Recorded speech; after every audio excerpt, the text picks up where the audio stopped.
de dois temas que são são praticamente interligados, que é falar de imobilizado, que é o CPC 27, na IAS 16.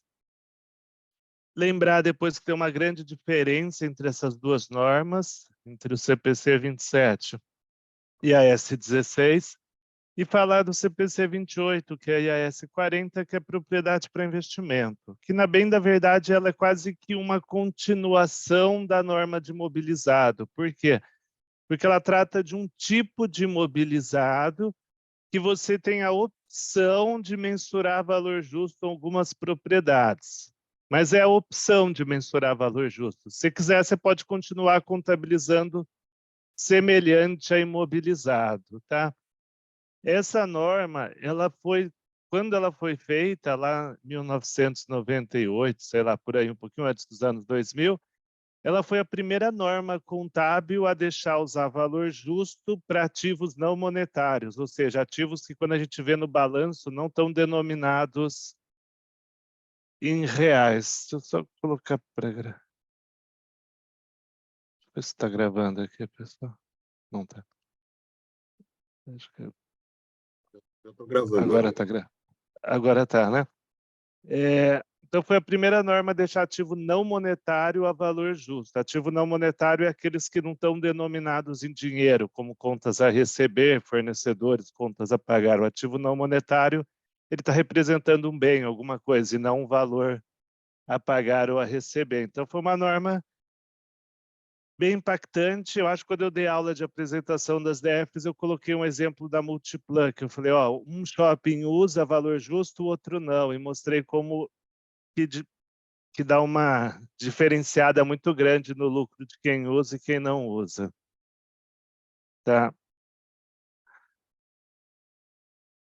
Então, vou falar primeiro de ativo imobilizado. Eu separei a aula um pouco no escopo, o que é ativo imobilizado, como diferencia de outros ativos. Essa parte era bem útil quando começou as IFRS, tá? Porque no Brasil a gente tinha uma visão que ativo imobilizado era tudo que estava em nome, né, dentro da propriedade da empresa, né? Não tinha tanto aquela visão de essência sob a forma, e aí na época era o leasing, né, o grande exemplo. Depois a gente vai falar do reconhecimento inicial, ou seja, por que valor o imobilizado é inserido, né, colocado para dentro do balanço patrimonial, e como mensura posteriormente, como é que eu calculo a depreciação posteriormente. Então, essa seria a agenda aí da aula de hoje. E aí o que aconteceu? O Brasil é um país que é diferente da maioria dos países, pelo menos que eu já vi, em questão de legislação contábil. Ele é um dos poucos países que tem contabilidade na lei das SAs, tá? A maioria dos países não tem, tá? Eles até obrigam a contabilidade, mas eles não dão regra contábil em lei, porque eles entendem que não é função do legislativo entender de contabilidade. A lei das SAs dá, tá? Isso é bom, que cria um enforcement muito maior. E aí, quando veio a lei das SAs, eles tiveram que mudar bastante coisa. E no que tange as contas que compõem o ativo, mudou o imobilizado. Então, lá no artigo 79, tem todos os ativos que se reconhece. E quando a gente vê a definição de imobilizado, não é igual à do FRS, mas é semelhante, ou do CPC, né? E aí ele coloca, o legislador, os direitos que tenham por objeto bens corpóreos, ou seja, não pode ser um intangível, destinados à manutenção das atividades. Então, eu não posso ter um bem que é destinado para venda, seja na forma de estoque ou mesmo imobilizado que eu parei de utilizar e vou vender, né, e ter um ganho. Quer dizer, um ativo que eu vou vender não no meu curso ordinário também não é imobilizado. Ele tem que ser para manutenção das atividades. E o final, inclusive os decorrentes de operação que transfiram à companhia os benefícios, riscos e controles desse bem. Quer dizer, se o ativo não é seu, mas você tem tanto controle quanto se fosse seu, os arrendamentos, alguns tipos, é um ativo imobilizado. Importante é você ter é absorvido os riscos, benefícios e o controle do bem, independentemente da propriedade legal. Então, essa foi uma grande mudança na contabilidade, foi esse trechinho aqui do final. Tá? E lembrar desse termo manutenção das atividades. Isso é o que está na lei das SAs. Se a gente vai para o CPC, ele muda um pouquinho, mas na essência dá o mesmo resultado prático. Ele coloca que imobilizado é um item tangível, em vez de pôr corpóreo, mas na minha opinião é a mesma coisa, que é mantido para o uso na produção ou fornecimento de mercadoria e serviço. Então, aqui ele coloca a manutenção das atividades, aqui ele foca no uso. Também acho que é a mesma coisa. Aí ele põe para aluguel a outros ou para fins administrativos. Então, esse ponto de aluguel gera um pouco de confusão, tá? Quando que é propriedade para investimento, quando não é. Tem que ver a finalidade principal do bem. Tá? E propriedade para investimento, que a gente vai ver, só se aplica à propriedade, não se aplica a uma máquina, a um outro ativo. Tá?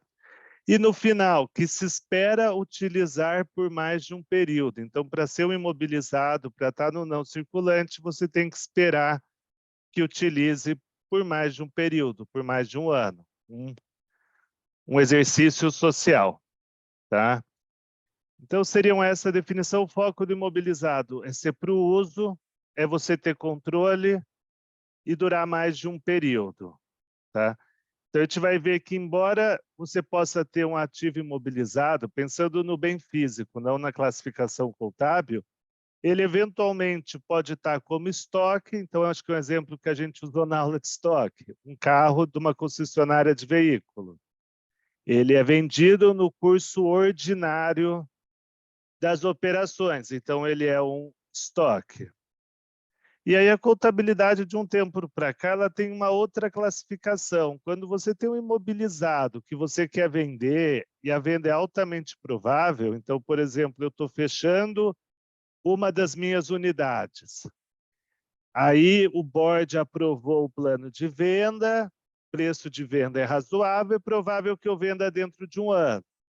Então, eu tiro aquela unidade do meu imobilizado e transfiro para o ativo circulante, que seria ativo não circulante mantido para venda. Então, eu coloco no circulante porque eu parei de usar aquele imobilizado e ele vai ser vendido. Mas eu não posso falar que é um estoque porque não é o core da minha empresa vender unidades Fabris, por exemplo. Então, eu coloco nessa outra conta. Isso é útil, a gente vai ter aula desse tema, por quê? Porque o usuário da contabilidade, ele entende que aquele ativo não vai continuar sendo usado, ele vai ser alienado. Então, a gente vai ver essa norma, eu não lembro o CPC, mas é IFRS 5, tá? No âmbito internacional. Ativo não circulante mantido para venda e operações descontinuadas. Então, quer dizer, o estoque volta para aquela... Aliás, o mobilizado volta para a discussão do estoque. Tá? Que é a finalidade que define a sua classificação. Para ser o imobilizado, ele tem que atender as duas definições que estão na estrutura conceitual, no CPC 00, que se aplica a qualquer ativo imobilizado, qualquer ativo da empresa, independente de imobilizado ou não, e a definição de imobilizado. Então, para ser um ativo qualquer da empresa, sempre tem que ser provável que benefícios econômicos vão fluir e eu tenho que poder estimar o custo, né? Afinal, a contabilidade é em base monetária. Então, quando a gente fala de mobilizado, uma coisa que eu acho que é importante é que sobressalente e peça de reposição é um ativo imobilizado, não é um estoque. Tá? É muito comum, por exemplo, exemplo que eu já vi bastante quando eu trabalhava nesse setor é poste de energia. Uma distribuidora de energia ela tem diversos postes sendo utilizados, que estão na rua, e diversos que estão no almoxarifado, que não estão sendo usados. Tá? O poste que não está sendo usado, vamos supor que é ativo imobilizado, que não é intangível tá, ainda, só para não entrar nesse mérito. como ele é o imobilizado, ele já fica no imobilizado. Você até segrega numa classe que é o almoxarifado, é o estoque de imobilizado. Mas você deixa no imobilizado. Por quê? Porque ele não é um estoque, ele não é mantido, ele não vai ser vendido, né? Ele não atende à definição de estoque que eu ponho no circulante, tá? Ou um outro caso aí que eu já vi na prática, de algum parecer, acho que da FPCAF, bem do passado. Um banco, quando o banco tinha caixa eletrônico próprio, né? O caixa eletrônico que eles têm na reserva é imobilizado ou é estoque? Se for imobilizado, que aí era o ponto principal do questionamento, ele é depreciado ou não? E aí se definiu para os bancos que é o imobilizado, porque é um caixa eletrônico, o banco vai usar. E por um acaso definiu-se que ele também deprecia, porque a depreciação não vem só do uso, vem da obsolescência técnica, da obsolescência tecnológica. Então, ele deprecia, inclusive, na mesma vida útil do que está sendo utilizado, tá? Porque se eventualmente o banco comprar uma tecnologia mais nova, ele não vai pôr o da tecnologia mais nova no estoque e colocar esse que estava no estoque para operar. Não, ele vai trocar todos. Então, mesmo que não esteja sendo usado um ativo, ele é imobilizado e ele deprecia. E na minha visão, inclusive, para fins fiscais, porque o fisco não trava o uso, até onde eu sei, a depreciação. Tem até uma copiazinha, igual do CPC lá, para os motivos que você define a depreciação e tem obsolescência tecnológica. Se um ativo é adquirido por razões ambientais, aí alguém pode falar, pô, mas ele não gera benefício econômico. Gera.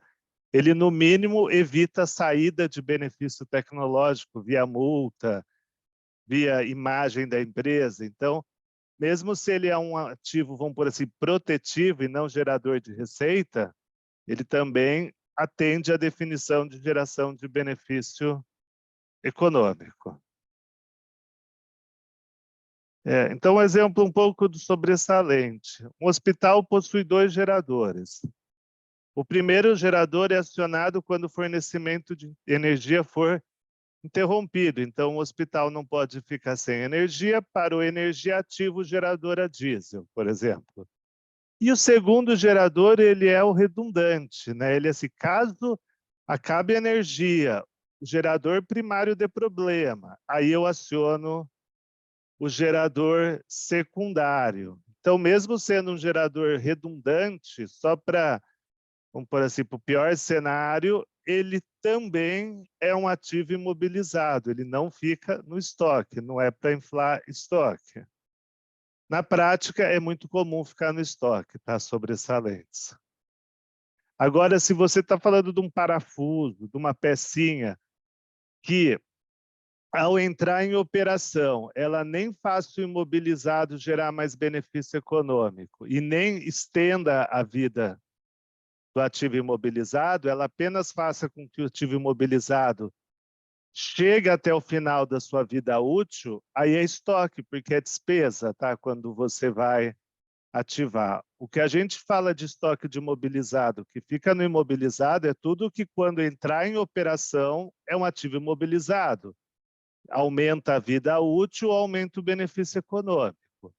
O que vai virar despesa ainda pode ficar lá no estoque. Tecnicamente não atende à definição de estoque, mas pode, peça menor. Agora, o que eu substituo e a substituição atende o critério, principalmente esse primeiro critério, ele é imobilizado. Agora, peça pequena, não, tá? Mas é muito comum estar no estoque isso, tá? E sem depreciar, então melhora o resultado da empresa. Tá? Agora, falando um pouco assim do reconhecimento em termos de valor, né? Por quanto que um ativo imobilizado entra no balanço?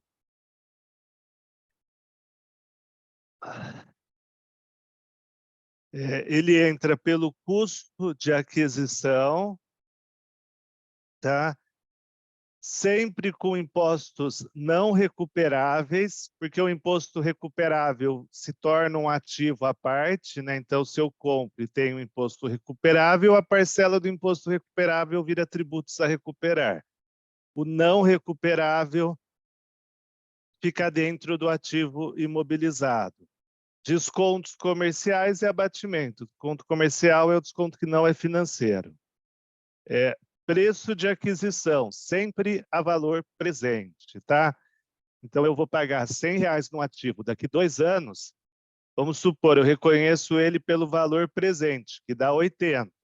Esse 80 eu vou depreciar. O 20 vai ser despesa financeira nesses 2 anos, nesse inteirinho entre o momento que eu reconheço o ativo e o momento que eu, como se diz, o momento que eu reconheço o ativo e o momento que eu pago. Tá?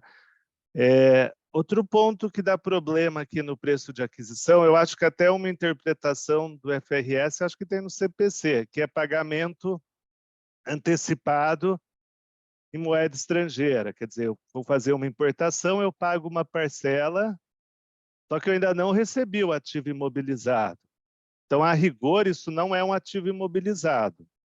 Mas tem permissão para deixar no ativo imobilizado e não tem mais variação cambial sobre isso, tá? Então, poderia deixar no ativo imobilizado, mesmo você não tendo recebido o ativo, tá? Essa é a prática. É um pouco estranho, né? Porque eu vou ter um imobilizado que chama importação em andamento. Ó, variação cambial para imobilizado importado, em trânsito ou em andamento, em hipótese nenhuma será capitalizado. Então, se não se você não pagou, Moacir, aí entra, tá? Então, até isso está na norma de variação cambial. Imagina que eu vou comprar em dólar, eu vou receber daqui uma semana, eu vou pagar daqui um mês. Então, a variação cambial, até o dia que eu reconhecer o imobilizado, tá? Até o dia que eu receber o imobilizado, ele afeta o valor do imobilizado. Do dia que eu recebi para frente, não. O que eu disse é quando você já paga, tá, moça? Quando você já efetivamente paga uma antecipação. Tá? Você chega a pagar mesmo alguma coisa. Agora, quando eu estou importando, o corte de quando a variação cambial é ativo imobilizado para quando a variação cambial é resultado é o momento que eu reconheço o ativo. Tá? Mas o caso que eu falei, quando eu não recebi o ativo ainda e já paguei. Tá? Mas do imobilizado ou do estoque, a variação cambial para de ser capitalizada aí nos termos que você colocou que está correto, quando eu reconheço o ativo. Para reconhecer o ativo, a variação cambial começa a afetar só o resultado. Tá? Isso se for da compra. Eu acho que está no IFRIC 22 mesmo, tá? Eu acho que é isso mesmo o número. Mas eu acho que tem um ICPC para traduzir isso. Tá? Mas acho que é o que o Alexandre falou, esse conceito da importação está no CPC 20, no IFRIC 22, tem um outro ICPC 20 alguma coisa, e o ponto do Moacir é quando você compra em dólar, que a variação cambial, até o momento de reconhecer o ativo, faz parte do custo do ativo, depois que reconhece o ativo, vira resultado. Tem exemplo, que eu até estava olhando aqui o material mais cedo, na aula de variação cambial lá do CPC 02. Tá? Depois, esse é um conceito que eu vou colocar aqui que parece fácil. A gente fala, regime do custo é fácil reconhecer o valor do imobilizado, mas não, né? Por quê? Por causa dos custos diretamente atribuíveis para colocar o ativo no local e condições necessárias para o mesmo ser capaz de funcionar da forma pretendida. Então, quanto de custo direto que eu aloco? Tá? Algumas vezes é fácil, algumas é. Tá? Eu paguei o frete, não tem custo de instalação e pronto. Tranquilo. Agora, por exemplo, eu estou instalando, eu tenho custos que são do todo, eu não tenho custo de instalação por bem. Quanto que eu aloco desse custo de instalação para cada ativo? Tá? Ou eu tenho custos que vão para uma obra como um todo. Então, eventualmente, tem dificuldade. Custo diretamente atribuível. A gente vai ver custo de empréstimo, é complicado. Então, nem sempre esse trabalho é fácil, tá? Esse conceito está na norma de intangível também. Então, o setor elétrico tem muita dificuldade em custo direto, porque, por exemplo, a gente já viu lá, tem um conceito que a ANEEL trata, mas que é interessante. Eu tenho uma obra A, uma obra B, uma obra C. E eu tenho um CD aqui, onde fica, sei lá, os materiais de construção. Eu pego um caminhão, ele me leva uma carga aqui, depois ele vem para cá, depois ele vem para cá, depois ele volta para o centro de distribuição, por exemplo. Quanto que desse custo com o frete, com a entrega, eu aloco na unidade A, na B e na C? Talvez não faça sentido esse custo ser da A, esse custo ser da B e esse custo ser da C. E esse aqui rateia, sei lá, isso normalmente não faz sentido. Então, eu tenho que criar um critério de, não poderia dizer de direcionador, né? Não poderia dizer rateio, mas na prática é a mesma coisa. Tá? Então, a ANEEL tem a solução, tá? Ela faz proporcional a essa distância. Tá? Ela fala, soma as distâncias, mesmo que não foram utilizadas, e faz proporcional. Tá?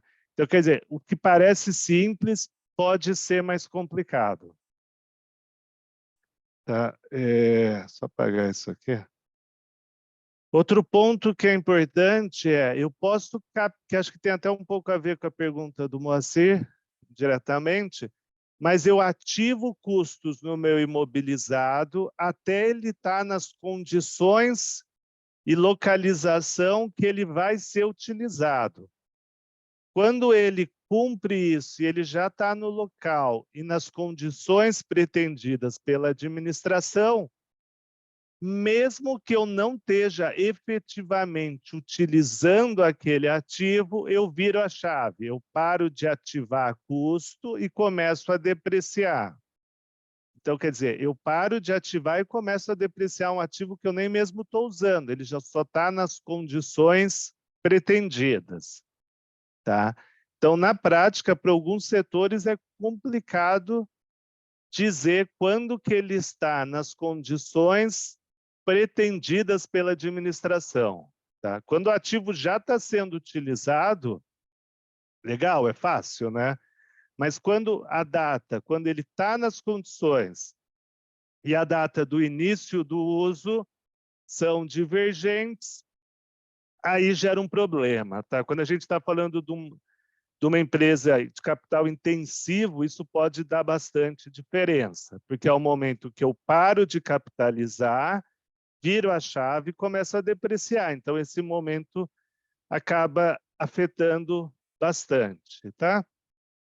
Então, esse ponto aqui não é tão simples, normalmente. Eu vou mostrar alguns exemplos, tá? Vou mostrar os principais aí, custos diretamente atribuídos, mais genéricos, vamos por assim. E o último item, esse aqui é interessante, ele volta na norma do FRS 16, que são os custos de desmontagem, de descomissionamento. Então, por exemplo, supõe que eu estou construindo uma usina nuclear, sei lá, pondo uma coisa bem exagerada. Eu tenho basicamente dois custos. Eu tenho o custo de construir a usina nuclear e quando acaba a minha permissão, eu tenho o custo de descomissionamento, ou seja, o custo de desmontar a usina, o custo de fazer os procedimentos de segurança para não vazar nada de combustível nuclear. Então, pré-IFRS no Brasil era muito comum esse custo de descomissionamento ele só afetar a empresa quando eu incorrer lá na frente. Agora, a contabilidade fala, não, isso já é uma obrigação presente sua, você vai ter que descomissionar, inclusive se você abandonar a fábrica em qualquer momento, você vai descomissionar, então você já tem uma provisão Você calcula o valor presente que você acha que vai custar esse descomissionamento, credita uma provisão para descomissionamento e debita o próprio ativo imobilizado. Então, o valor presente que você espera gastar com o descomissionamento daqui, sei lá, 30 anos, ele vai vir progressivamente no resultado via depreciação. Vai ter uma parcela financeira, né, do dinheiro no tempo, mas via de regra, esse custo vai ficar alocado durante a vida útil desse ativo. Esse custo é muito comum em posto de petróleo, instalação de mineração, tá? Ele é muito comum, inclusive, para esse fim de atividade mineral, tem até uma interpretação sobre isso, tá? De como contabiliza. E no aluguel, a gente também usa, no FRS 16, a gente vai ver, isso seriam as benfeitorias que você faz numa propriedade de terceiros. Se você tem que tirar aquela benfeitoria quando você for devolver o imóvel, você já provisiona o descomissionamento, a retirada dessas benfeitorias e vai afetar o resultado pelo prazo do contrato e não por regime de caixa. Tá? Então, isso aqui não é comum ter. Mas quando alguns setores têm, em geral, o valor é bem relevante. Por curiosidade, alguém, quando tiver um tempinho, dá uma olhada no balanço da Petrobras. Tá? Eu diria que é bem relevante. Tá? Então, quando você olhar o balanço da Petrobras, você vai ver que tem um valor muito relevante nesse passivo em relação ao ativo. Eloy, eu não entendi uma coisa aqui. Acho que foi você que mandou. Você mandou um link de presença e depois um link para entrar no WhatsApp, Eloy. Ah, tá. Agora entendi. Tá, quem precisar, esse link é o de cadastrar no grupo do WhatsApp, o de baixo, tá? Oi, engraçado que aparece como se fosse eu mandando a mensagem aí, Eloy. Mas no meu computador aqui. Tá. E aí vem esse ponto que eu comentei, a capitalização cessa quando o ativo está em local e condições pretendidas. Quando a gente for falar de custo de empréstimo, isso faz bastante diferença, tá? Até quando a gente chegar lá, por exemplo, um exemplo que eu vi, que é interessante, é imobilizado, então acho que cabe aqui. Tinha uma empresa que ia fazer energia eólica lá no Nordeste. A energia eólica, ela, em teoria, ela é simples, é como se fosse um catavento, passa o vento, gera energia, a energia não pode ser estocada, ela é jogada para uma linha de transmissão e segue a vida até as nossas casas. Só que condição necessária, chegar uma linha na eólica, senão ela vai ficar girando em falso. E aí tinha uma discussão, o ativo está pronto para o uso pretendido quando a obra fica pronta ou quando a linha conecta? Tá? Então, ficou uma grande discussão, porque o governo demorou muito para colocar a linha Furnas, acho que era Furnas lá. Então, ficou essa discussão, qual que é o prazo? E além de ter custos de financiamento relevante, tinha o próprio contrato de concessão, né? A empresa que estava operando lá, ela já deveria receber o valor de energia, mesmo sem a linha estar conectada, porque ela fez a parte dela. E ela não deveria arcar com o custo da ineficiência de outra empresa ou não? O contrato só começa quando alguém pluga o cabo. Mas não dá, né? A gente consegue, por enquanto, estocar pouquíssima energia. Até dá, em teoria, né? Numa bateria, capacitor, eu acho que até consegue, mas muito pouco. Mas é um problema, energia é tudo just in time, né?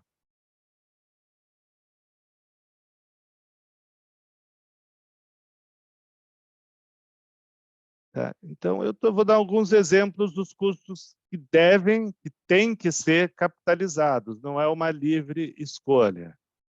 Custo de benefício com o empregado, que está diretamente atrelado à construção ou aquisição do ativo imobilizado.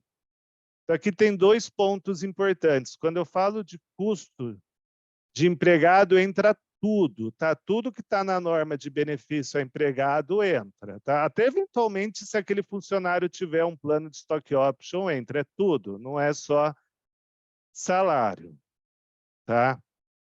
E aí aqui é um ponto delicado, principalmente se alguém trabalha ligado a concessões, tá? Porque aí muda a tarifa, tem algum interesse por trás. Mas é só a mão de obra diretamente atrelada, tá? Então o contador, o funcionário do procurement, né, do contas a pagar, tudo esse pessoal não entra, é só de quem está especificamente ligado à obra ou à construção, tá? Muita empresa vai tentar colocar o diretor financeiro, qualquer outra pessoa, para diminuir o prejuízo nesse período que está construindo, tá? Isso vale para intangível também, tá, pessoal? Então, é só para quem está diretamente relacionado. Algumas vezes isso é fácil, algumas vezes isso não é fácil, tá? Então, o que importa é a despesa administrativa não entra nunca, tá? Quando a gente fala de concessões, existe um interesse mais político para ver se você consegue jogar isso para tarifa ou não, tá? A ANEEL até usava o nome de custo de suporte no passado. Acho que ainda tem isso no manual da ANEEL, diga de passagem.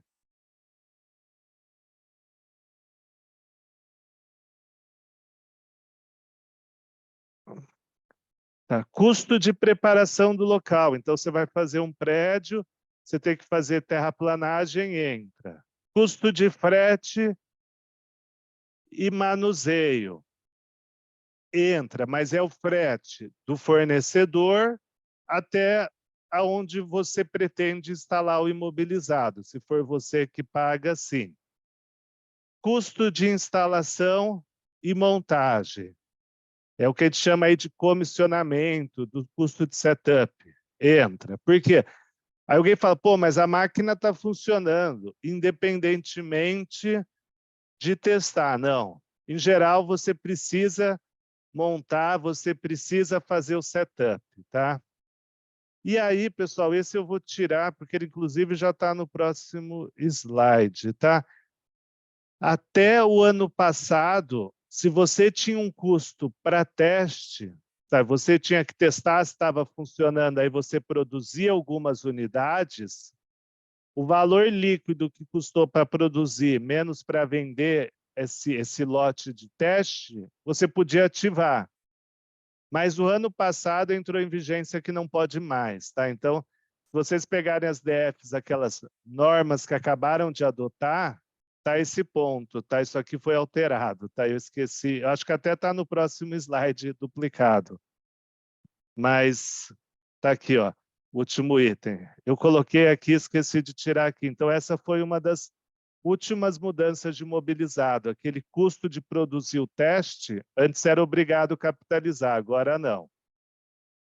Tá? Então, desculpa, eu coloquei no outro slide, esqueci de tirar desse. É que eu percebi isso outro dia, eu fui ler umas DFs, aí eu vi que mudou isso. Depois, honorário profissional. Então, se eu estou construindo um prédio, eu uso um serviço de um eletricista, eu posso estar, eu devo estar ativando o custo do eletricista. Então, lembra de tirar esse aqui, esqueci de tirar, pessoal, pus no outro slide, nesse eu não tirei. E custos que são proibidos, tá? Muitos desses usavam em atividade imobiliária, tá? Se a gente olhar aquela orientação imobiliária, tem um monte de coisa parecida. Custo de abertura. Então, eu fiz uma fábrica, vou ter que fazer uma festa de abertura para as pessoas saberem que a fábrica está ali. Isso é despesa. Custo de introdução do serviço ou do produto. Então, eu fiz a fábrica, fiz a festa, o custo está fora da festa. Vou ter que fazer propaganda, porque senão ninguém nem sabe o que eu estou produzindo ali. Isso não é valor de imobilizado, isso é despesa de marketing, de vendas, do que for. Eu tenho um ativo imobilizado na fábrica A. Eu vou realocar esse ativo imobilizado para a fábrica B. Esse custo é despesa, tá? O frete é só para o primeiro lugar. O fato de querer levar uma máquina da localidade A para a localidade B não é mais custo. A mesma coisa vale para o estoque.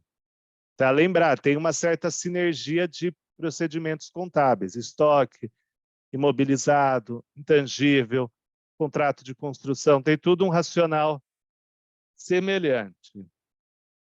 Custo administrativo não entra, tá? Nenhum outro custo indireto.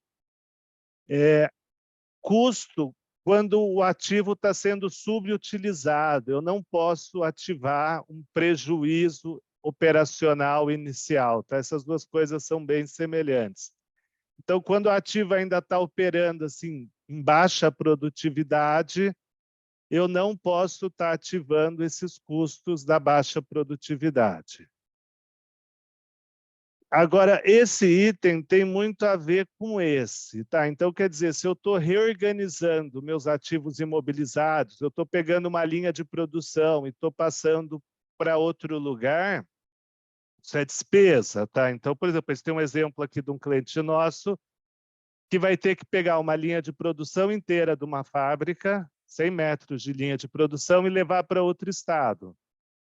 Despesa, ele não vai poder ativar nesses ativos que ele está levando para outro estado esse custo de logística, o custo de transporte. Esse custo é despesa. E é tão elevado porque é mais caro do que quanto custa a linha de produção. Tá quase que o preço para ele comprar, se fosse possível, é mais barato, tá? Porque a gente tem o laudo de reavaliação. E o custo líquido do teste, que eu tirei do slide anterior, agora está como proibido. Tá? Então, comentei, essa foi uma das últimas mudanças da norma. Tá? Então, deu para entender, antes de passar para um exemplo, pessoal, os custos que podem e que não podem? Logicamente que não engloba todos. Tá? O importante é entender o racional do que entra e o que não entra para estar aplicando certo. Mas alguma dúvida até aqui, pessoal?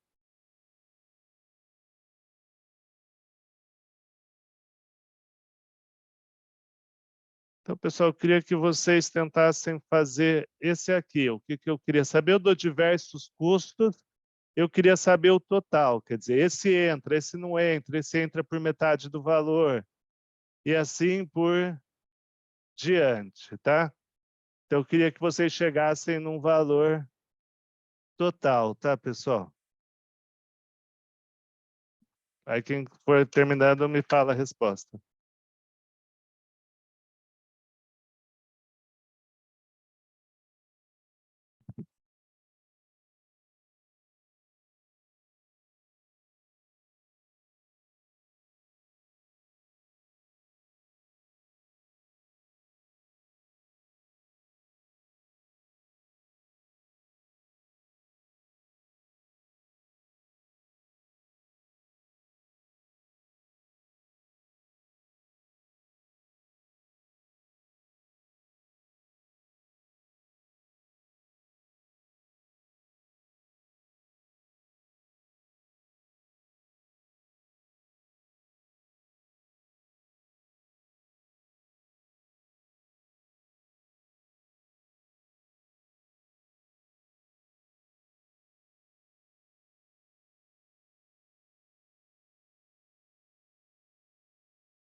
Eu acho que tanto a Adriana quanto o Alexandre talvez não fizeram o valor presente, né? Porque o número não dá cravado, não. Mas acho que não foi só esse o problema, nem do Mauro.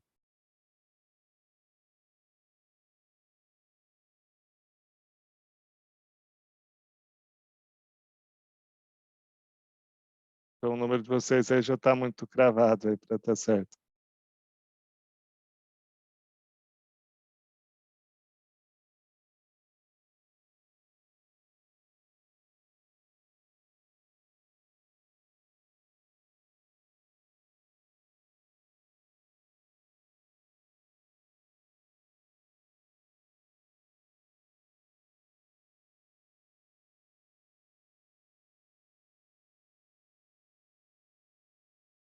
Mesma coisa do Rodrigo, o valor não dá cravado.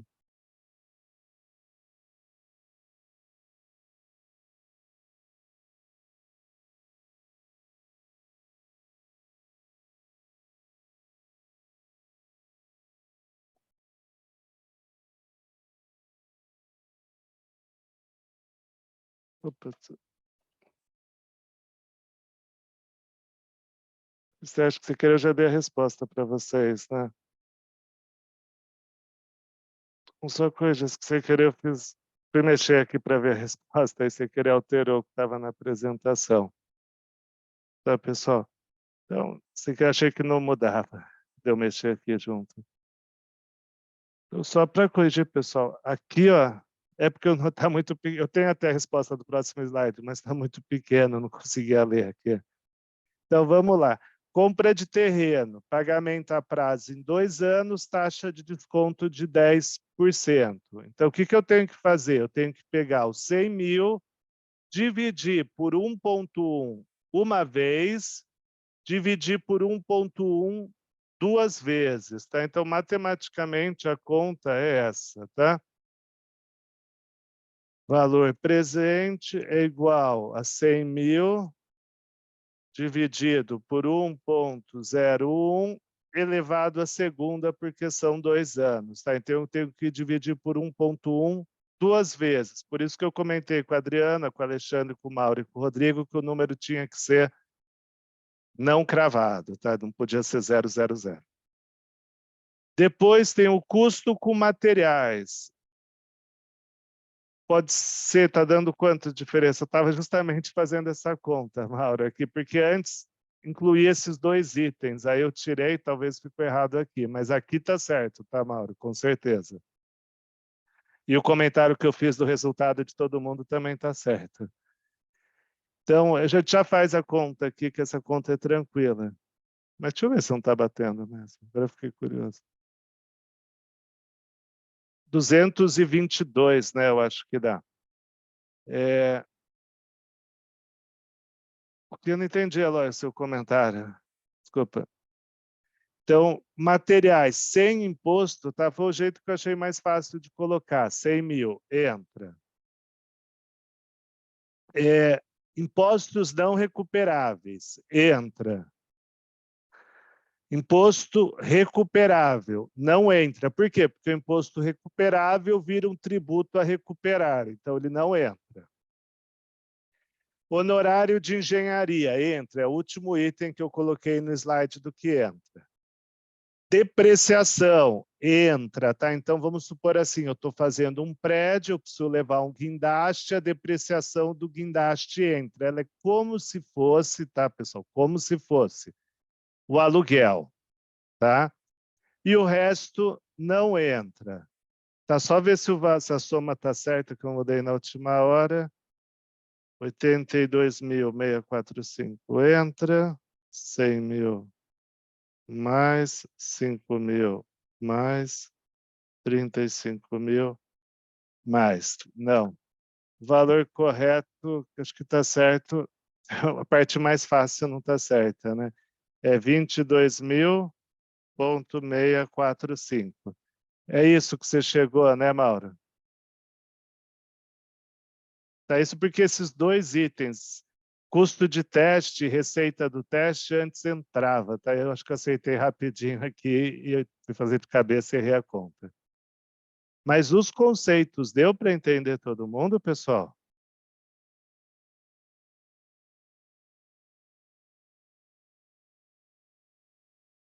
Bem, pessoal, o Adriana, o Alexandre Almeida, o Mauro, deu para entender? O Mauro, eu acredito que o único problema foi o valor. Não, acho que nenhum foi só o valor presente.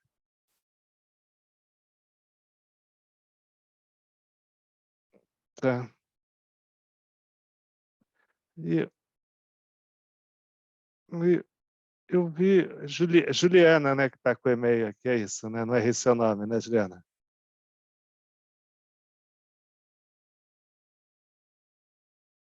Tá. Aproveitar que eu vi aqui, última aula a gente estava falando só para lembrar um ponto aí que a gente conversou na última aula da bonificação. Então é aquilo mesmo. Hoje a prática, tá, de mercado é bonificação em mercadoria, você só faz o custo unitário ficar mais baixo. Bonificação em dinheiro, quando você está comprando estoque. Bonificação em dinheiro afeta o resultado.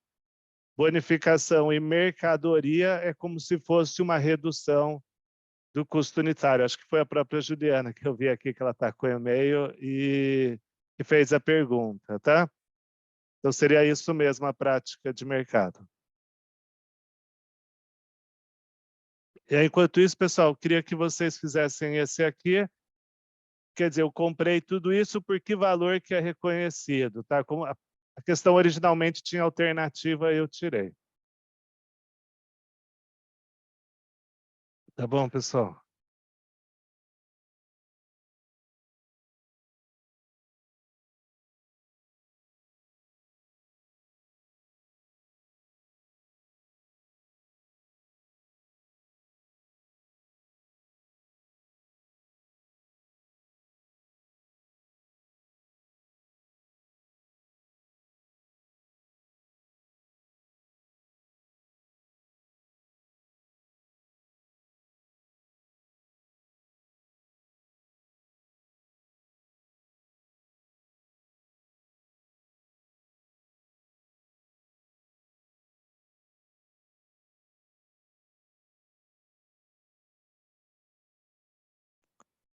Fazer da conta aqui, Alberto, já fala se vocês estão certos.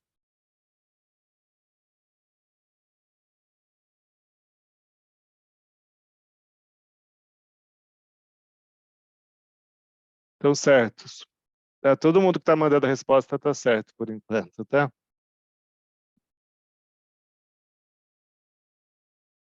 No Rodrigo, não.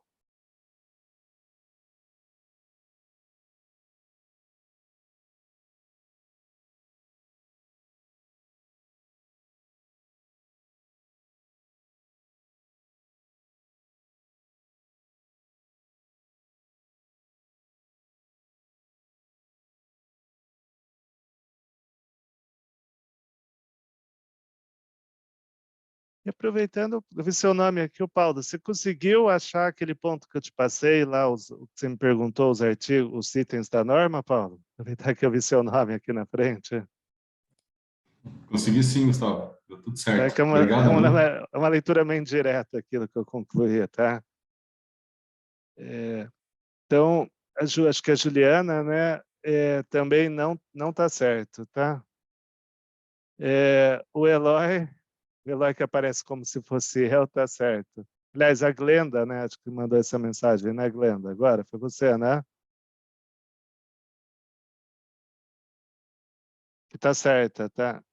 Ah, o Eloy, é que tá aparecendo como GP. Tá, achei que era a Glenda.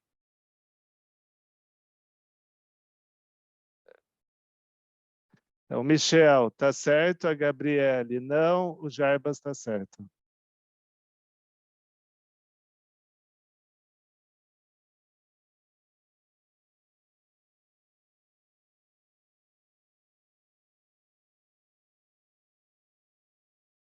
Carlos tá certo.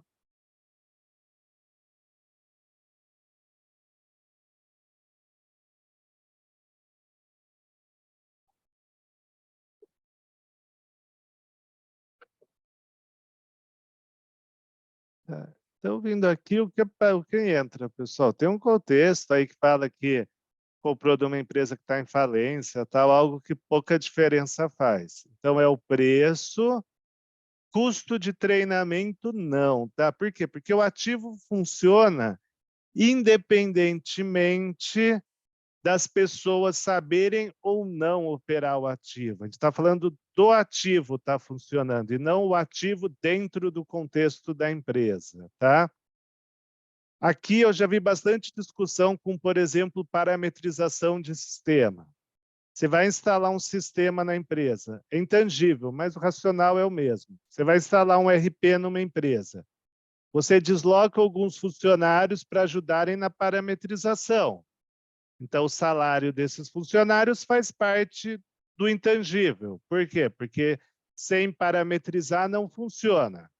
Agora, esses mesmos funcionários vão ajudar a passar o conhecimento de como funciona o sistema para os demais funcionários. Despesa, tá? Então, o funcionário que está trabalhando necessariamente para o intangível funcionar, ele entra. Agora, o que está ensinando os outros como funciona o sistema, como usar o sistema, não, tá? Parece simples, mas não, tá? Esse assunto é complicado, tem até orientação das Big Fours, tá? De como fazer isso.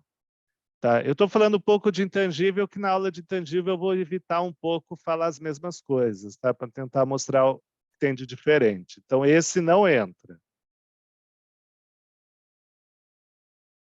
Tá? Custo de transporte até alfa entra. Custo de reconfiguração da máquina, entra, tá? É o setup que o pessoal de engenharia fala. E custo de instalação, entra. Então, o único que não entra seria o custo de treinamento. Tá? Então, você vai ensinar a sua equipe a usar a máquina. A máquina já está funcionando, é a sua equipe que não sabe usar. Assim, sendo meio direto ao ponto. Então, esse não entra. Deu para entender aqui, pessoal? Alguma dúvida, pessoal?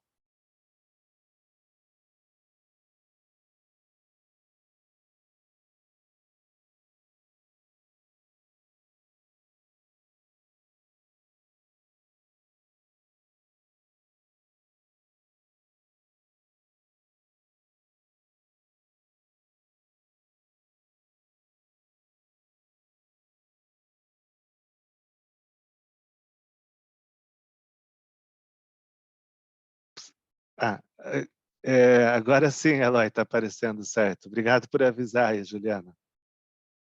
Mas deu para entender o ponto do bônus, Juliana? Acho que foi essa a dúvida que eu fiquei te responder, né?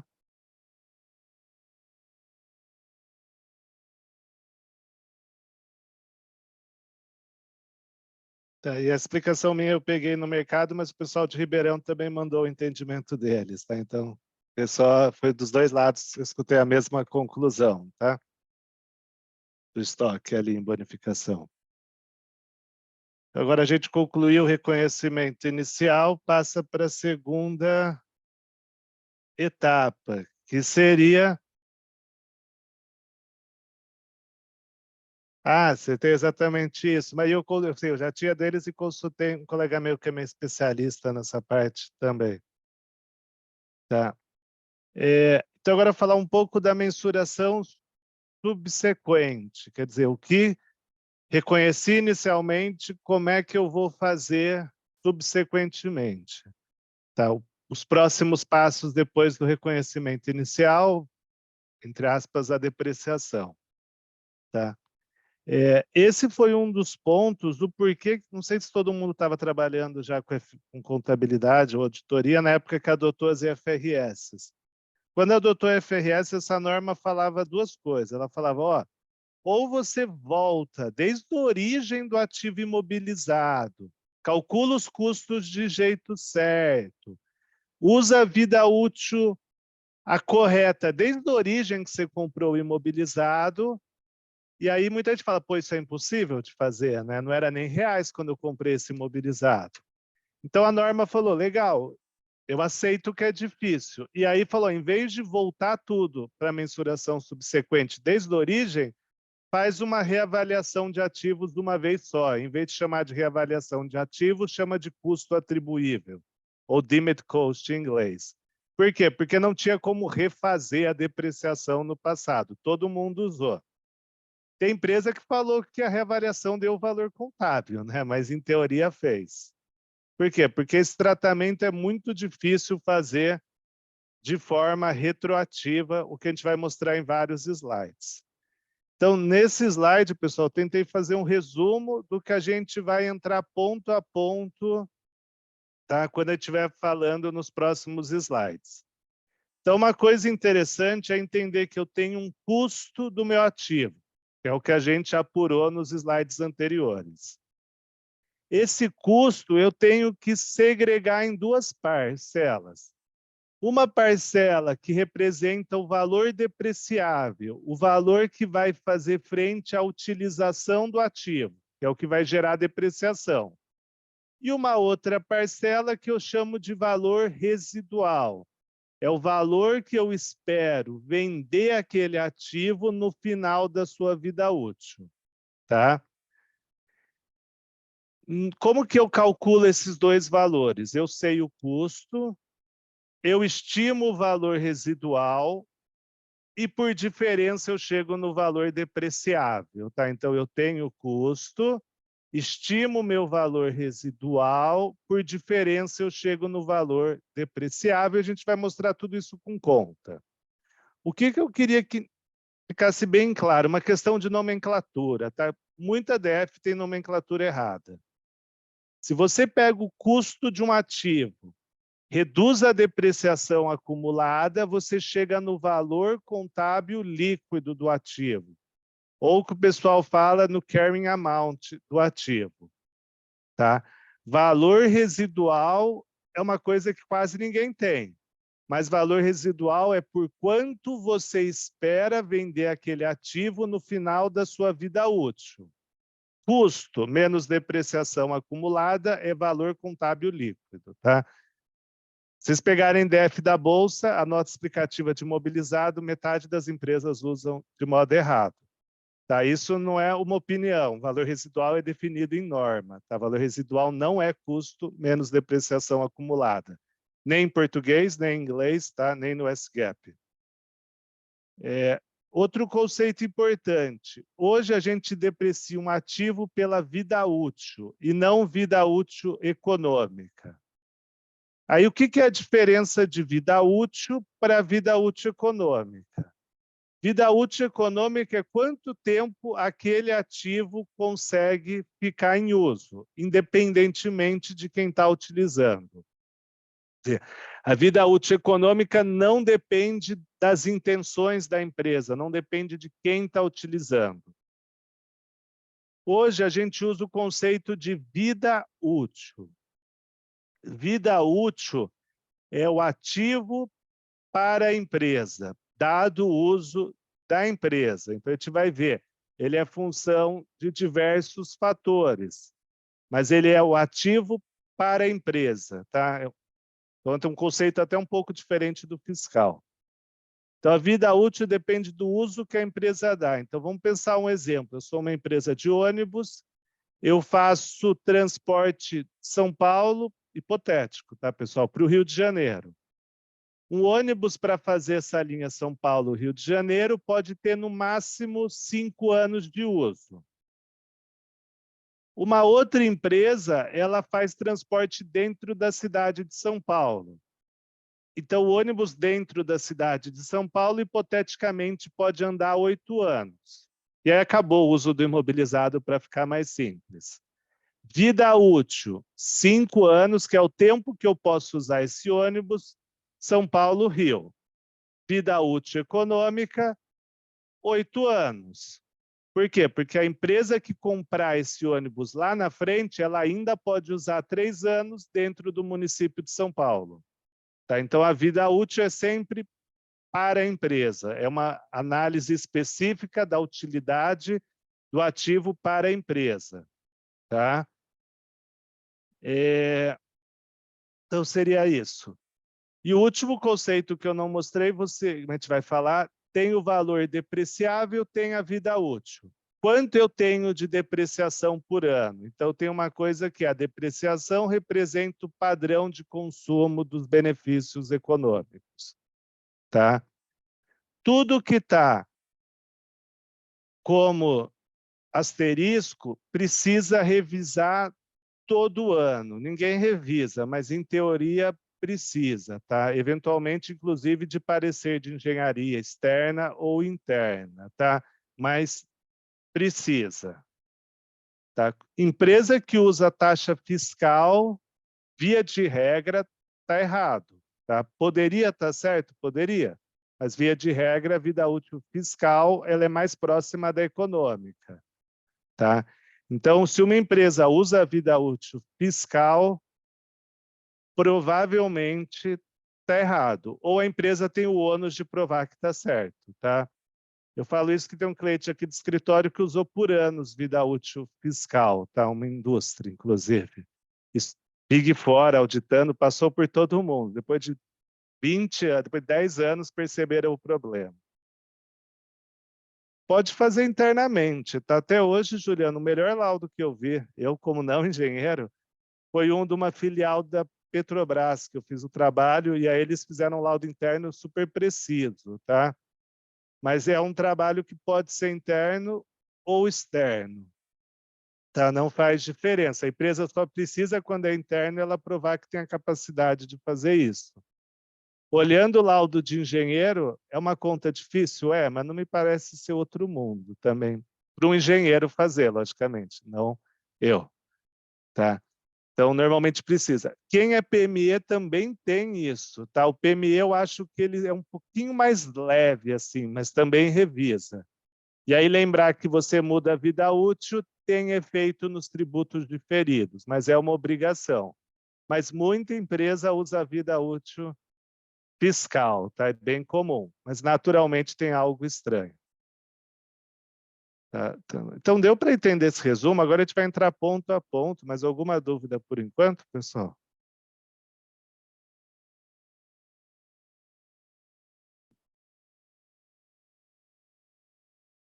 Pode continuar, pessoal, então? Vou começar falando da vida útil. Então, a vida útil ela é definida em termos de utilidade, não é o ativo por si só. Eu não posso falar que uma máquina, um carro, tem vida útil de 5 anos. Por quê? O carro do presidente pode ter uma vida útil, X. O carro do administrativo, outra. O carro da equipe de vendas, que vai lá para o fim do mundo, outra. Depende da utilidade. Uma máquina que opera 2 turnos tem uma utilidade. Uma máquina que opera 3 turnos tem outra vida útil. Uma máquina alocada numa zona litorânea tem uma vida útil. Uma máquina alocada mais longe do litoral pode ter uma vida útil mais longa. Então, é sempre em termos de utilidade. A utilidade para fins contábeis, ela é definida em termos do uso esperado do ativo, 2, 3 turnos. Eu vou fazer muita manutenção, eu não vou fazer muita manutenção, então eu faço um cálculo operacional e eu vejo que eu fazer muita manutenção, eu aumento a vida útil, mas não vale o benefício. Desgaste físico, que é aquilo está próximo ao mar, qual que é o desgaste físico? Tecnológico. Eventualmente eu tenho uma refinaria que duraria 100 anos, mas a tecnologia é tão rápida no setor, isso é hipotético, tá, pessoal? Que se eu usar essa minha refinaria por mais de 30 anos, não é competitivo. O custo para eu refinar petróleo na minha refinaria, depois de 30 anos, não vai ser competitivo com novas tecnologias. Então, eu também levo isso em conta. Ou o computador que o engenheiro que faz lá, inteligência artificial usa é menor do que um computador que é usado para fim administrativo, para escrever no Word só. Então, sempre tem que levar esses 3 fatores em conta. E limite contratual. Faço um arrendamento, eu tenho que levar em conta o prazo do arrendamento. Eu tenho uma fábrica num país que eu só tenho licença para ficar 20 anos. Eu tenho que levar isso em conta. Tá? Um caso especial são os terrenos. Tá? O terreno é o único ativo imobilizado que eu não deprecio nem faço a exaustão. Tá? Então, o terreno tem vida útil ilimitada. Tá? O que é importante, pessoal? Se eu adquiro uma propriedade que ela contém tanto a edificação quanto o terreno, seja uma aquisição que eu mesmo comprei ou por meio de arrendamento, eu sou obrigado a segregar o valor da edificação e do terreno. A edificação vai ficar parada, não vai gerar depreciação. O terreno vai ficar parado, não vai gerar depreciação. A edificação eu deprecio, então eu sou obrigado a separar. Sempre eu tenho que separar a edificação de terreno. Se não separa, você vai estar depreciando o terreno, vai ter um erro contábil e vai ter um erro fiscal. Tá? Não é nem só contábil. Então, sempre tem que segregar terreno e edificação. O único terreno que eu deprecio, acho que tem outro nome, acho que é exaustão, é aterro, tá? Então, aterro sanitário tem realização, porque você destrói o solo ali, então tem, tá? É o único que tem. Mas é bem raro, né? Hoje tem mais empresas aí nesse setor, mas é incomum. Eu vejo bastante uma específica aqui em São Paulo, a Estre, mas é o único tipo de terreno que teria. Mas, via de regra, terreno não tem e sempre separa da edificação. Não pode ficar tudo dentro da edificação. Alguma dúvida por enquanto, pessoal?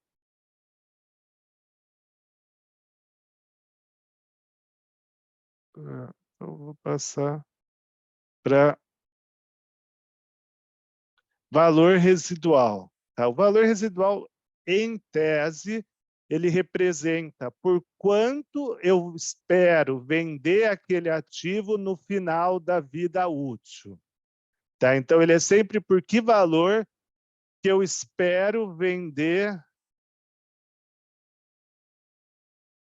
Eu acho que não, Carlos, mas talvez eu não seja a pessoa aqui da sala que mais entende de ativo biológico. Até para a aula de ativo biológico, eu vou trazer um colega meu aí, professor da FPCAF, que é um dos especialistas em ativo biológico. Mas eu entendo que não, tá, pessoal? O Carlos perguntou, um terreno de plantio tem exaustão? Eu acho que não, tá? Minha opinião, pelo que eu me lembro dos balanços. Mas tem um pouco de dúvida. Não é tanto a minha área, a parte agrícola, mas eu acho que não. Não tem aí. Vocês veem mais, né, Alexandre? Eu nunca vi, então acho que não tem, acho que está respondido, Carlos. É só aterro, tanto que é um termo, uns termos que quando eu comecei a estudar em IFRS, que nunca saberia como fala aterro em inglês, né? Mas de ficar tanto lendo as IFRS, hoje eu sei aterro só por causa disso, em inglês. Voltando ao valor residual, então ele é por que valor eu espero vender aquele ativo ao final da vida útil, né, do prazo que eu espero utilizar o ativo, quer dizer, por quanto eu vou vender ao final da vida útil. Quando eu faço essa conta, eu levo em conta que o ativo daqui 10 anos ele não vai estar na condição de hoje. Tá? Então, o estado físico dele eu levo em conta. Sabe? Daqui 10 anos não é o mesmo ativo que eu tenho hoje. Tá? E um ponto importante, eu calculo hoje. Eu não coloco inflação. Então, vamos ver, simplificar. Eu tenho um HRV, eu empresa, né? E eu espero usar por 3 anos e vender. Então, eu vejo na tabela FIP quanto que vale um HRV hoje com 3 anos de fabricação. Eu não preciso colocar a inflação para ver quanto que ele vai valer lá na frente. Tá? É hoje. É um carro igual, com 3 anos de uso, quanto que vale hoje. Eu não coloco inflação. Valor residual. Eu imagino que a maioria das pessoas nunca viu num balanço ter valor residual. Tá? A própria norma fala que é raro. No caso de dúvida, aloca zero. Então, eu poderia dizer assim com certa confiança que 98%, 99% dos ativos, o valor residual é zero. Se alguém quiser ver valor residual em balanço, é só ver das locadoras de veículo, tá? Por quê? Porque a locadora de veículo, isso faz parte do próprio modelo de negócio deles, que é você comprar um carro barato, usar por 2, 3 anos e vender por um preço razoável. Então, para a locadora faz muito sentido, porque a vida útil do carro é curta, eles vendem rápido, mas eles vendem. Então, ele acaba tendo um valor depreciável pequeno e uma vida útil relativamente curta. Tá? É o único setor que eu já vi valor residual. O único.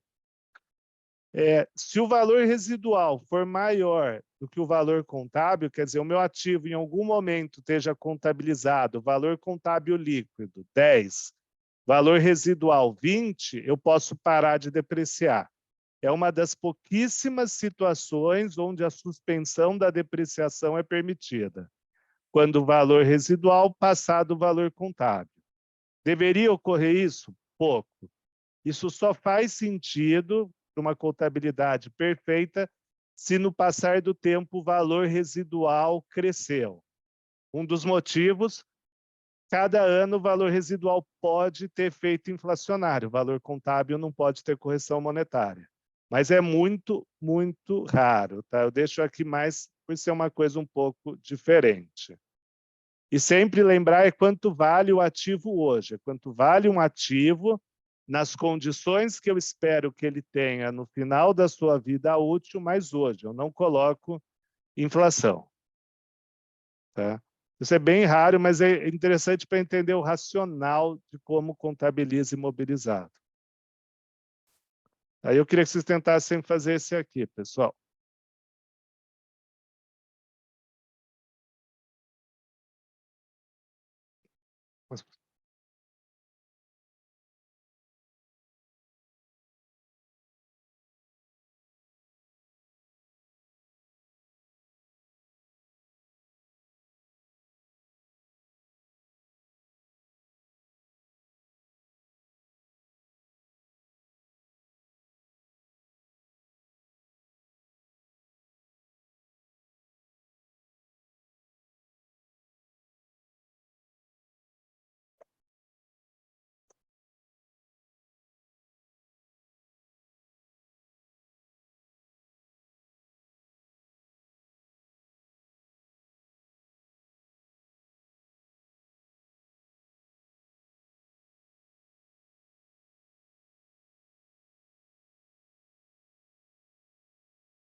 Jarbas e Adriana, eu estou fazendo a conta aqui, tá, que eu não consigo ler quanto que está, eu estou fazendo a conta aqui.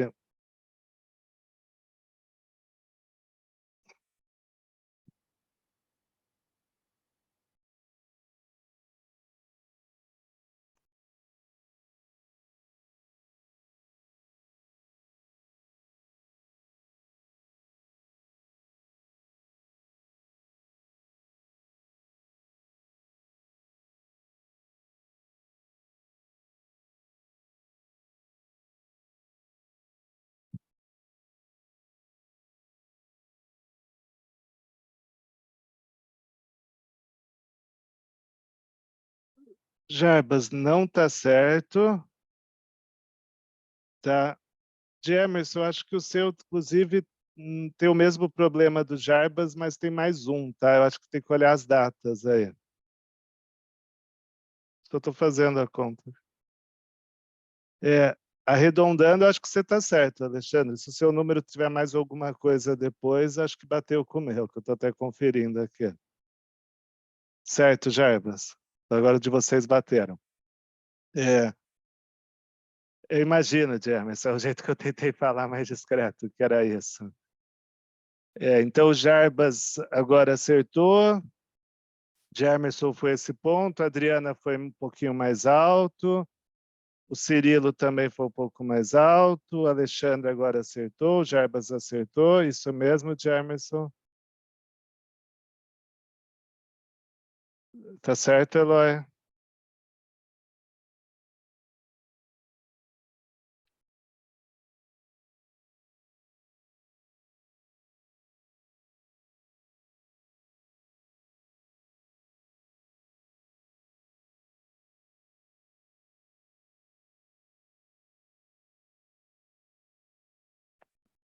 Então, aqui, pessoal, primeiro ponto, sempre sem inflação, tá? Então, eu uso 700.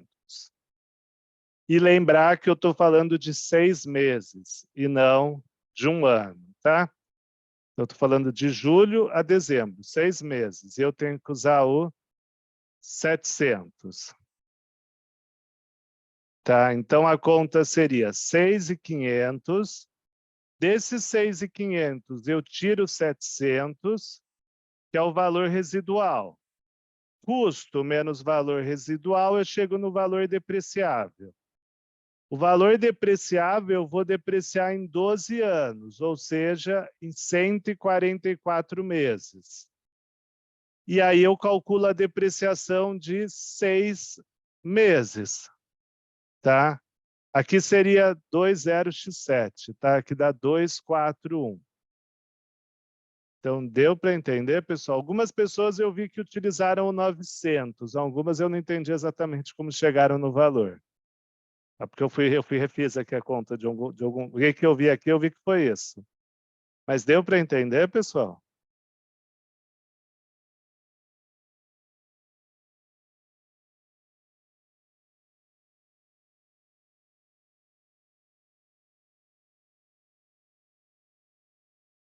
Só alguma dúvida?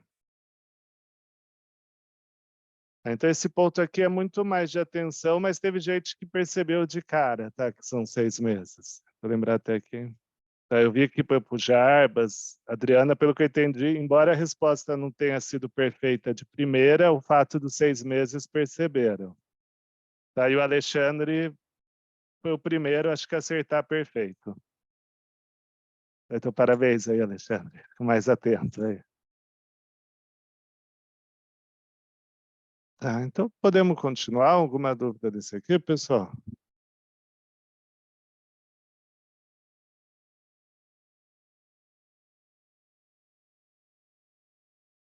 Então, dando continuidade, a depreciação.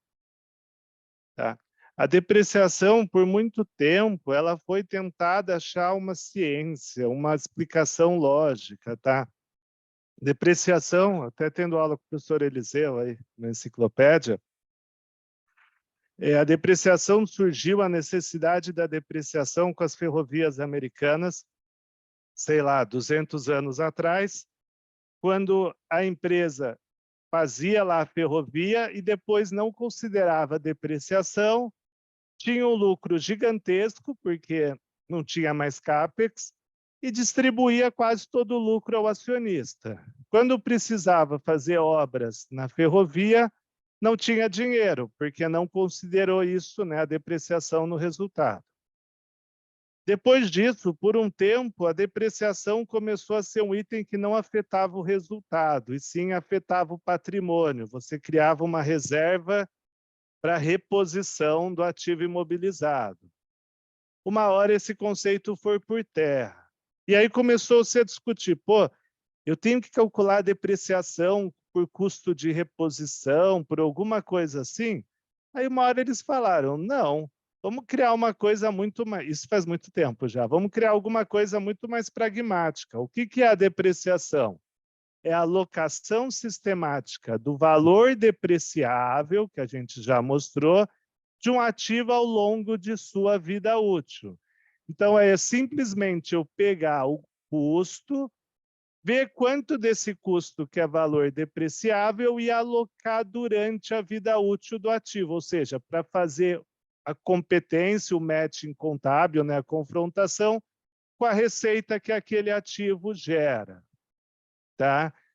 Então, a depreciação simplesmente é isso. O sistemática, ele é de um conceito de uma coisa racional, uma coisa que faça sentido. Tá?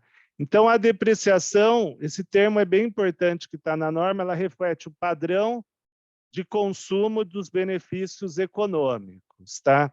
E aí que eu explico um ponto. Eu lembro bem, eu estava no mestrado, eles trouxeram via conference call, uma pessoa lá de Londres que estava estudando isso no IASB. E aí a dúvida deles, eu lembro até hoje o exemplo que ele comentou.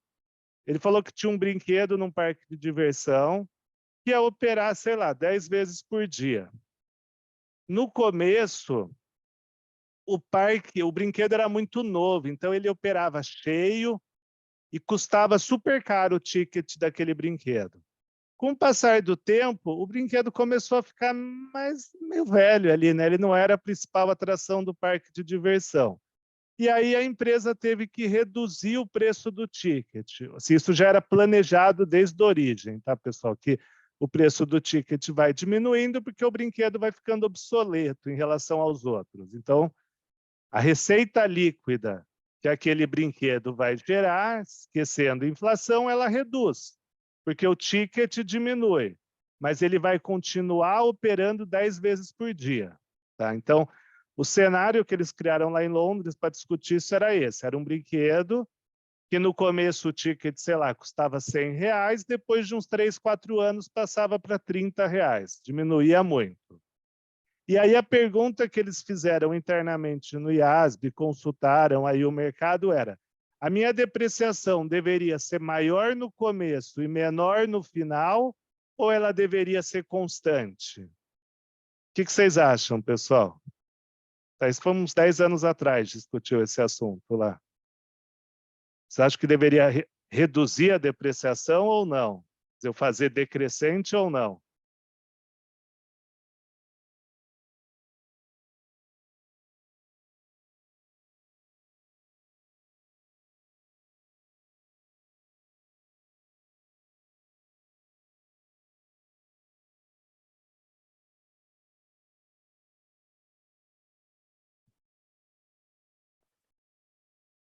Não, Juliana, você entende o seu ponto, o uso é 10 vezes por dia, tá, Juliana? Todo período. O que muda é o valor do ticket que você cobra. O Riamar está certo. O Alexandre, embora eu entenda que a sua resposta está errada, a sua primeira palavra faz todo sentido, tá? A sua primeira palavra. Mas a contabilidade não reflete essa palavra, tá, Alexandre Almeida? Adriana, eu acho que não. Então, a resposta do IASB foi: ela é linear. Consumo do benefício econômico é a utilização do brinquedo. Se ele está sendo utilizado 10 vezes por dia, a depreciação é a mesma. O que está mudando é a rentabilização do brinquedo. Tá? Então, o consumo do benefício econômico é o brinquedo ser utilizado. Tá? Não confunde consumo com geração. A depreciação reflete o consumo do benefício econômico, o consumo do benefício econômico do ativo, e não a geração de benefício econômico.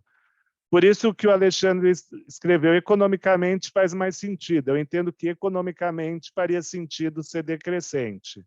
Mas eles optaram pela depreciação refletir o consumo e não a geração, tá, pessoal?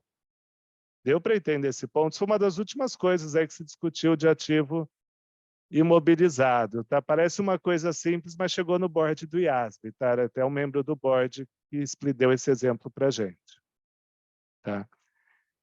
Então, esse ponto eu achei interessante. Tem um monte de aplicação prática. Até lógico que essa do parque não é uma coisa tão prática, mas é fácil de exemplificar. O padrão, então, o que acontece? A norma fala, ó, você usa o critério que você quiser, desde que reflita o padrão de consumo do benefício econômico e você consiga justificar para o auditor. Só que a norma fala, mas na dúvida, usa linear. A norma, então, fala, na dúvida, você usa linear. Mas se você tiver outro critério, legal. utiliza o outro critério, faz muito bem em usar outro critério. Mas, na dúvida, é linear. Então, que critério outro que existe? Saldo crescente, a depreciação vai aumentando. Tá? Isso aqui era usado quando ágil podia amortizar, tá? Bastante. Saldo decrescente, unidade produzida, soma dos dígitos, existem N métodos.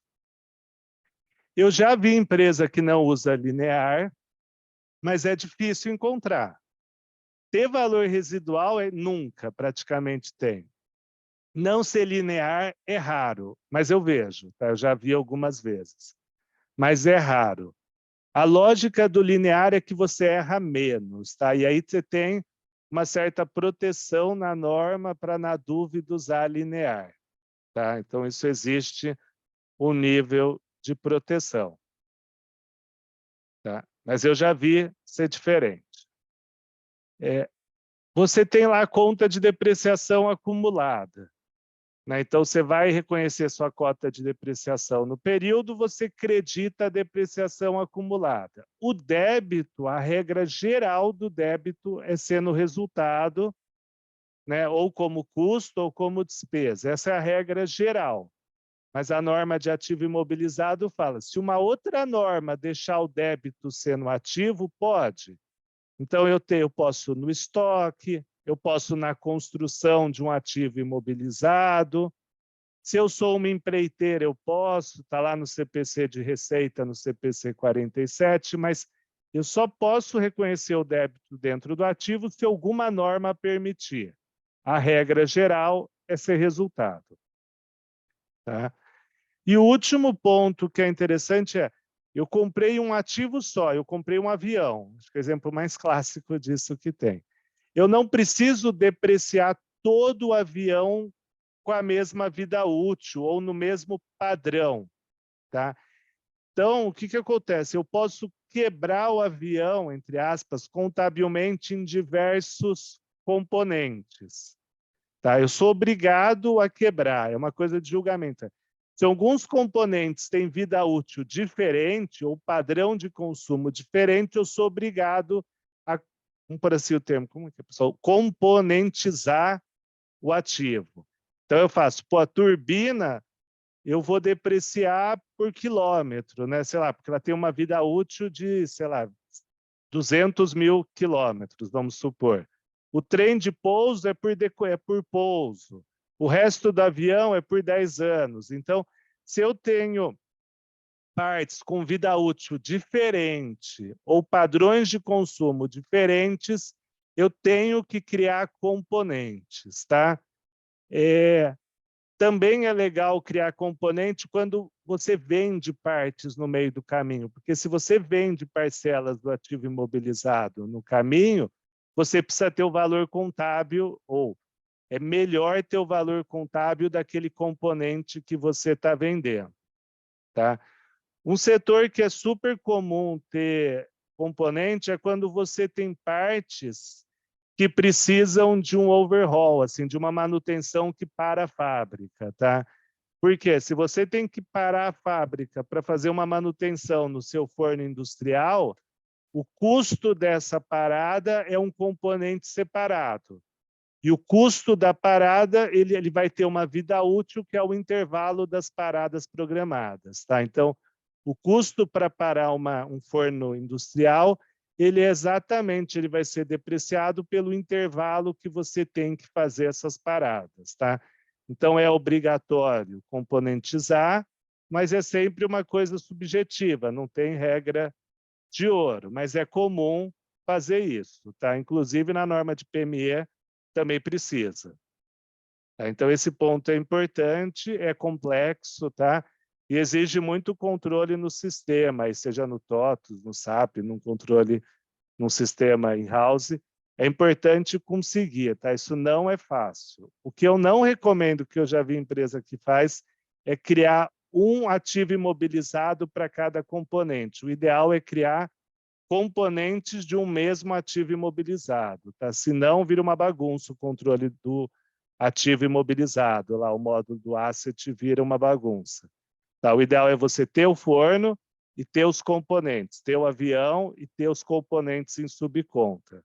Tá? Isso facilita muito o dia a dia. Tá? Eu não entendi direito, porque a depreciação ela é linear em caso de dúvida, mas ela sempre segue o padrão. Tá? Agora, eu não entendi se você está perguntando isso para algum exemplo específico.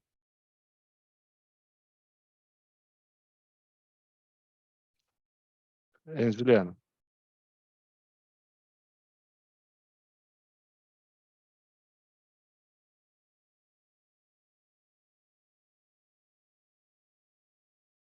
Então, assim, a depreciação linear é um padrão, mas não é uma obrigação. Ah, o do parque eu entendo que é linear, tá?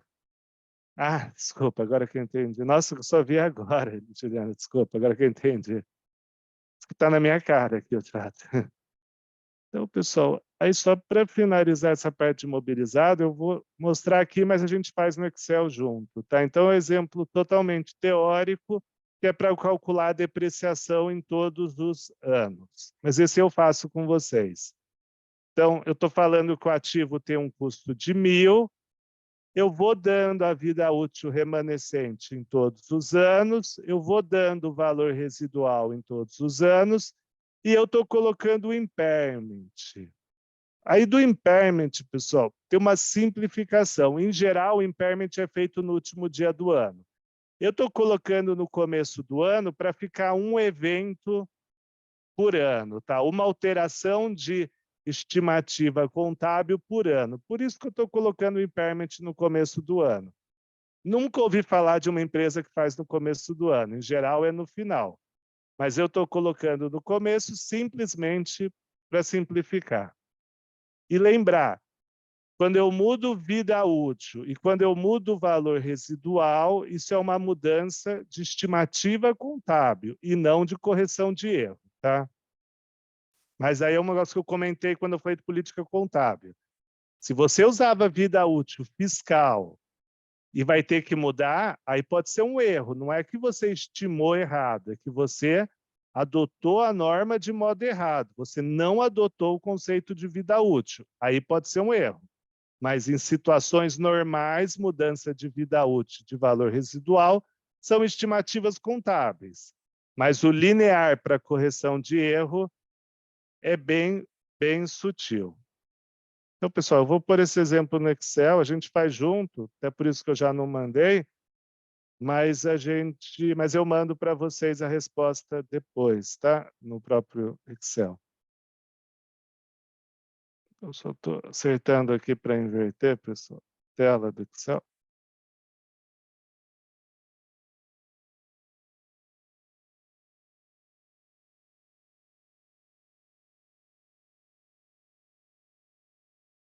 Estão vendo o Excel agora, pessoal?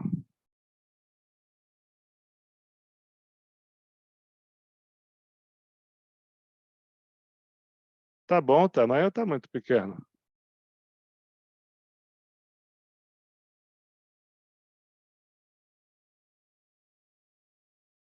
Tá, então, tá dando para ver, pessoal? Então, o que eu fiz aqui? Tentei fazer uma tabela simples, tá? Esse é um exemplo que eu uso em curso faz muito tempo. Então, no ano 1, como é que eu faço? Valor contábil líquido, 1.000. Esqueci de copiar essa parte do enunciado, mas é o que está ali no slide, 1.000. Para eu calcular o valor, eu só vou inverter aqui, tá, pessoal? Vou pôr o residual primeiro e o depreciável depois, porque acho que a ótica matemática fica mais fácil.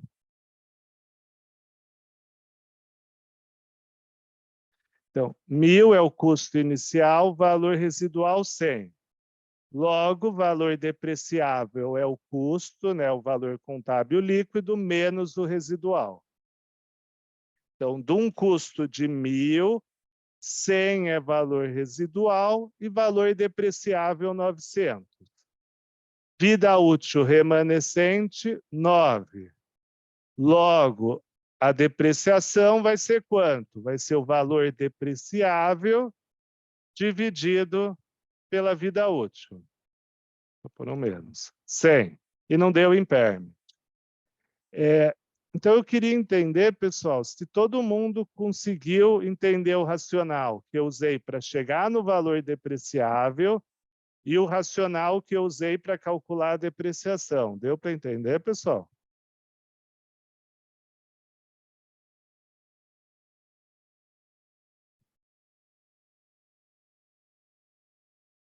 Pessoal, alguma dúvida até aqui? Tá, então, passando para o próximo ano, o valor contábil líquido é o 1.000 menos a depreciação. Valor residual no segundo ano é o próprio 100, está escrito aqui, ó, 100. Então, eu não mudei valor residual. Logo, o valor depreciável é o 900 menos o 100, 800. Aqui eu mudei a vida útil. Então, a vida útil restante era 9 anos. Se eu não tivesse alterado a vida útil remanescente agora seria 8. Mas eu mudei. A vida útil remanescente é 4. Então, se a vida útil era 8 e eu reduzi para 4, eu diminuí pela metade a vida útil remanescente. Se eu diminuir a vida útil remanescente pela metade, automaticamente eu aumentei a minha depreciação. Enquanto? Em 2 vezes, porque eu reduzi a vida útil pela metade, logo a depreciação dobrou. Então, a depreciação vai ser 200, vai ser os 800 dividido por 4, uma mudança de estimativa contábil.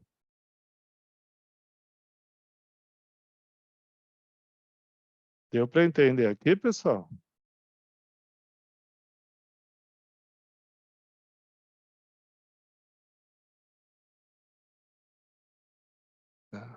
Então, no próximo ano, o valor contábil líquido é 700.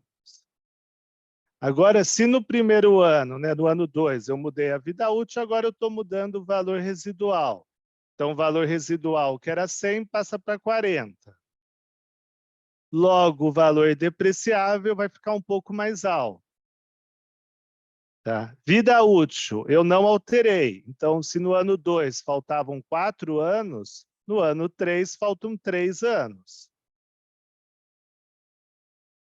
Então, agora, naturalmente, a despesa com depreciação vai crescer, porque eu diminuí o valor residual em 60.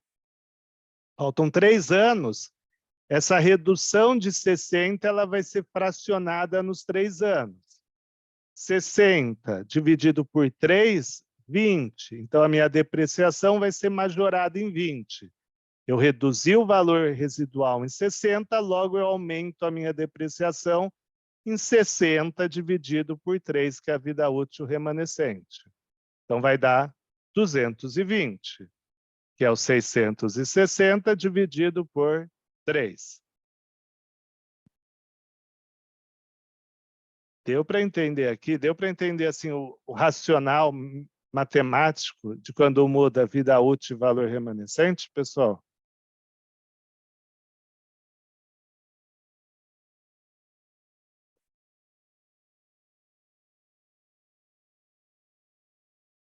Pessoal, então, como vai ter o impairment no começo do ano 4, eu já vou colocar aqui, tá? Por isso que está menos T1, tá? Eu já vou colocar aqui. Então, olha o que aconteceu. 700 menos a depreciação, menos o impairment, tá? Eu já estou fazendo no começo do ano. O que é o impairment, pessoal? Assim, não é a definição que está em lugar nenhum, mas o impairment é como se fosse uma antecipação de depreciação, porque meu ativo não vai virar negativo no final. Então, quando eu faço o impairment, naturalmente a depreciação tende a diminuir nos períodos posteriores, porque eu já adiantei depreciação. Então, quando eu faço impairment, a minha depreciação tende a diminuir.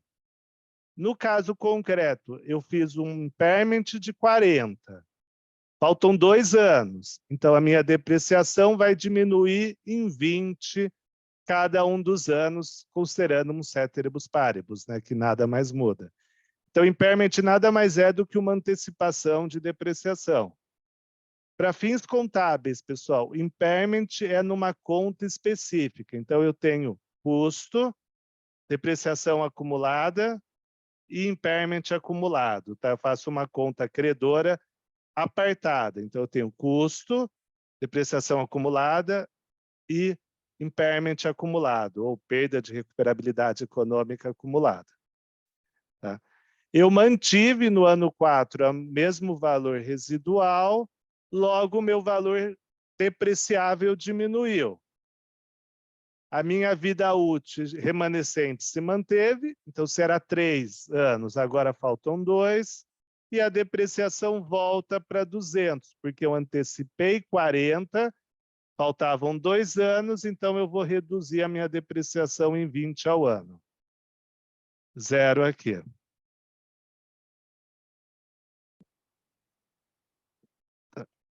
Então, no último ano, 40, 240 o valor contábil líquido, o residual eu aumentei para 60, falta 1 ano, a minha depreciação ficou 180.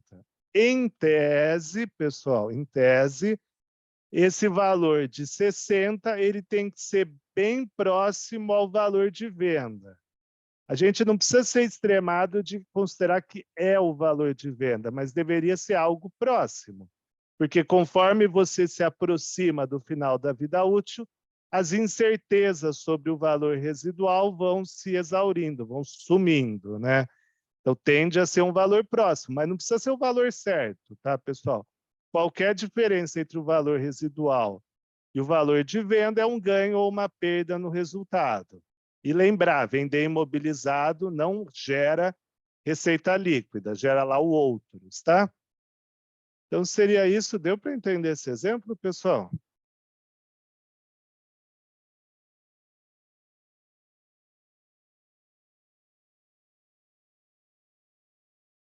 Então, pessoal, alguma dúvida? Deu para entender isso aqui?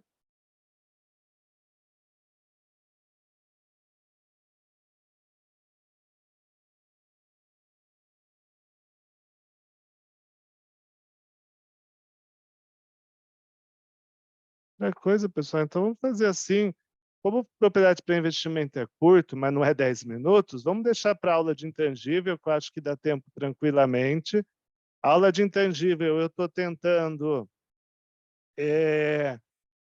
como se diz, não ficar repetindo o que eu falei de imobilizado, mostrar o que tem de novo. Essa apresentação eu ponho lá no SharePoint. E, Moacir, você comentou outro dia de um dia que precisaria alterar a aula depois. Você escreve no grupo lá o dia e o motivo para o pessoal não se confundir, Moacir? Porque talvez saiba melhor que eu o motivo. Esse Moacir ainda está aqui. Então, pessoal, deixa com o Moacir. Deve ser sobre a convenção, né, Gustavo? Nós temos na próxima, em junho ali, quinta-feira, a convenção lá da MUN em Goiânia. Talvez é isso. É isso mesmo, exatamente. Então, depois eu escrevo ali no grupo, mas é a mesma coisa, tá? Então, a gente não vai ter aula nesse dia, mas continua com o cronograma igualzinho, tá? Não vou pegar a aula e passar para o final, tá? 22 de junho. Então, pessoal, a aula de 22 de junho não vai ter devido à convenção, a gente só pula um dia, tá? E tem intervalo para ter aula no final, não tem problema nenhum. Já tem um espaço. Eu ia falar, pessoal, então sempre que vocês tiverem dúvida, algum ponto, vocês podem escrever no grupo. E também uma coisa que eu queria que vocês escrevessem, caso vocês veem que na próxima aula tem algum tema que é interesse de vocês, mas eventualmente tem alguma peculiaridade, algum ponto que vocês acham que é interessante estar discutindo, tente colocar ali no grupo com uma certa antecedência. Eventualmente, eu não digo que eu entendo todos os assuntos, mas se eu souber um pouco disso, eu consigo adaptar o material para puxar esse assunto. Então, a gente usa ali, eventualmente, para colocar assunto de interesse de vocês alguma coisa, tá bom? Ou qualquer dúvida que tenha do material, queira material extra, tá? Exercício extra, vocês vão pedindo, mas vamos tentar usar um pouco ali para conteúdo relacionado ao curso, grupo, tá? E aí, se alguém não conseguiu entrar também, manda e-mail aí que a gente agiliza aí. Tá bom, pessoal? Então seria isso por hoje, acabou terminando um pouquinho antes, tá bom? E Bom final de dia aí, pessoal. Feito aí. Um abraço.